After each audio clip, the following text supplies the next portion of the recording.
Durante millones de años, los humanos no fueron únicos. Existieron varias especies humanas que habitaron el planeta, cada una con sus propias características físicas, culturales y tecnológicas. Sin embargo, hoy en día, al mirar a nuestro alrededor, encontramos solo una, Homo sapiens. ¿Por qué somos la única especie humana que ha sobrevivido? ¿Qué pasó con las demás? ¿Cómo es posible que un linaje tan diverso haya terminado reducido a una sola rama? La respuesta no es sencilla, pero nos revela mucho sobre nuestro pasado, nuestra evolución y quizás sobre nuestro futuro. Hace aproximadamente 6 o 7 millones de años, nuestros ancestros comenzaron a separarse del linaje común que compartían con los chimpancés. A lo largo de millones de años, evolucionaron distintas especies humanas, muchas de las cuales coexistieron durante largos periodos. Homo habilis, Homo erectus, Homo neanderthalensis, Homo floresiensis, Homo naledi y los misteriosos denisovanos son solo algunos ejemplos de esta diversidad. No éramos una anomalía solitaria, sino parte de un árbol evolutivo frondoso con muchas ramas. Entonces, ¿cómo fue que quedó solo una? Una de las claves está en la naturaleza misma de la evolución. La evolución no premia la fuerza, la belleza ni siquiera la inteligencia en sí misma. Premia la capacidad de sobrevivir y reproducirse en condiciones específicas. Durante mucho tiempo, distintas especies humanas ocuparon diferentes regiones del planeta. Algunas vivían en bosques, otras en sabanas, otras en cuevas frías del norte. Cada una desarrolló herramientas, hábitos y estrategias de supervivencia únicas. Pero Homo sapiens, surgido en África hace unos 300.000 años, trajo consigo una combinación de capacidades que resultó ser decisiva. Una de las características más notables de Homo sapiens fue su capacidad para el lenguaje simbólico complejo. A diferencia de otros humanos, nuestra especie no solo se comunicaba mediante sonidos simples o gestos, sino que desarrolló un lenguaje articulado capaz de transmitir ideas abstractas, instrucciones detalladas y conceptos no visibles. Esta habilidad nos permitió cooperar en grupos más grandes, transmitir conocimientos de generación en generación y construir culturas compartidas. Donde otras especies podían trabajar en pequeños grupos familiares, Homo sapiens podía organizar tribus enteras, unir fuerzas, planear estrategias y dividir tareas. Además, nuestra especie desarrolló una imaginación sin precedentes. Homo sapiens fue el primero en pintar escenas en las paredes de cuevas, en construir estatuillas, en enterrar a sus muertos con objetos simbólicos. Esta capacidad para crear mitos, rituales y sistemas de creencias no era solo un lujo cultural, era una herramienta poderosa de cohesión social. Un grupo de humanos podía creer en el mismo espíritu del bosque, en el mismo dios del trueno, en la misma historia de origen. Esa cohesión hizo posibles sociedades más complejas y resilientes.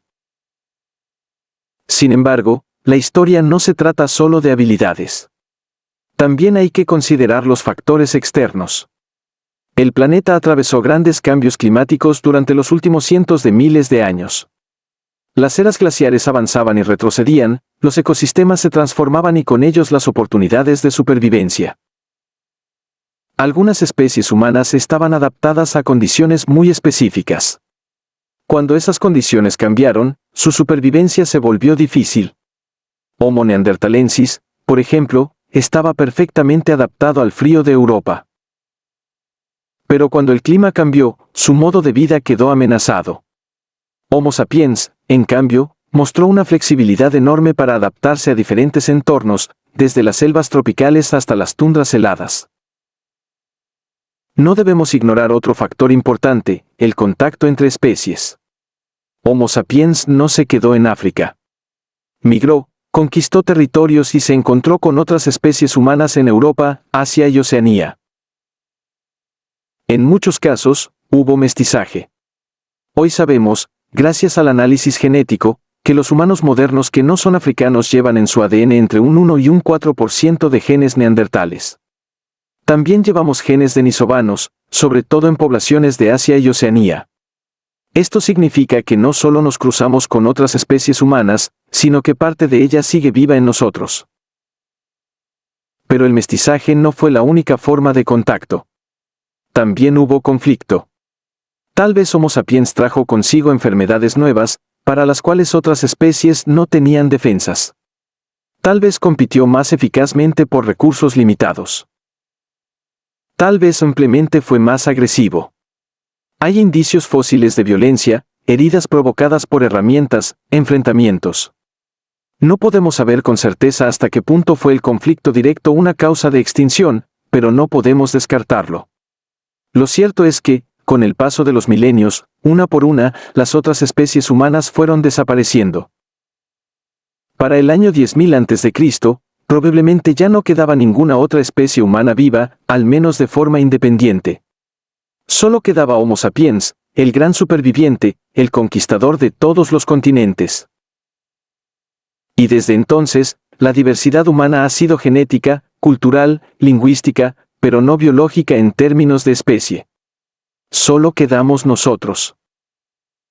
Entonces, ¿por qué solo existe una clase de humanos hoy? Porque, aunque fuimos parte de un linaje amplio y variado, nuestra especie resultó tener las herramientas más eficaces para sobrevivir y expandirse.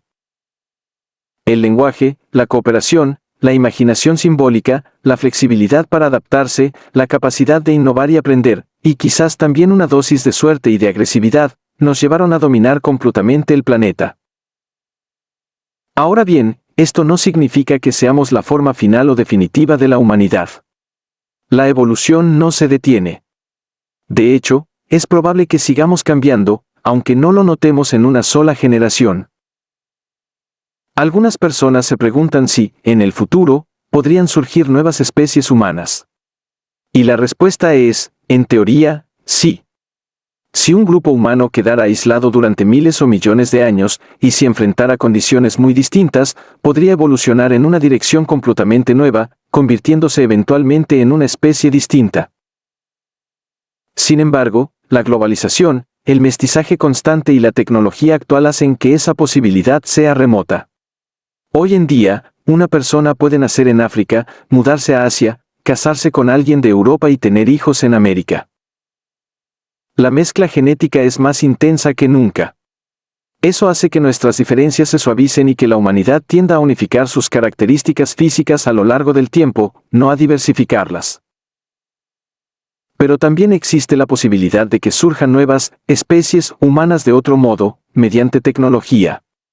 La ingeniería genética podría modificar el ADN humano para adaptarlo a nuevas condiciones o para corregir enfermedades. La integración con tecnología, como implantes cibernéticos o interfaces cerebro-máquina, podría llevar a una división entre humanos mejorados y no mejorados.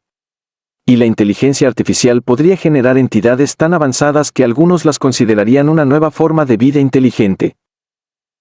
Es decir, el hecho de que hoy solo exista una especie humana no significa que así será para siempre. Puede que, dentro de 1000 años, la humanidad se haya fragmentado de nuevo en ramas distintas, ya sea por evolución natural, por intervención tecnológica o por una combinación de ambas. La historia nos enseña que la diversidad fue la norma, y la homogeneidad, la excepción. Volviendo al pasado, es importante recordar que, aunque se extinguieron las demás especies humanas, no fueron inferiores ni primitivas. Algunas tenían cerebros del mismo tamaño o incluso más grandes que los nuestros. Otras fabricaban herramientas complejas, controlaban el fuego, cazaban en grupo, y algunas incluso tenían prácticas culturales. La idea de que Homo sapiens fue simplemente el más listo no es del todo justa. Lo que tuvimos fue una combinación de factores, una serie de ventajas acumuladas, y quizás también un poco de suerte. Pero esas otras especies eran también humanas en muchos sentidos. Eran nuestros primos cercanos. Y en parte, siguen con nosotros, porque llevamos en nuestros genes la memoria de esos encuentros.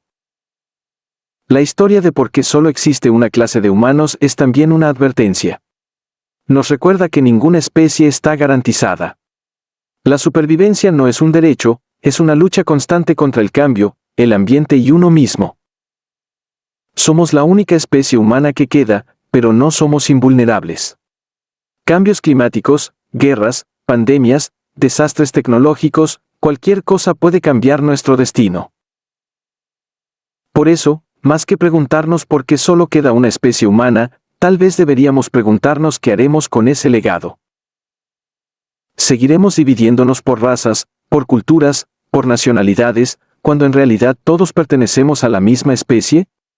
¿O seremos capaces de reconocernos como una sola humanidad, unida por una historia compartida, por un origen común y por un destino que aún está por escribirse? Porque si algo nos enseña la historia evolutiva, es que la unidad es poder. Y quizás, si aprendemos de nuestro pasado, podamos asegurarnos de que Homo sapiens no sea solo la última especie humana, sino también la más sabia.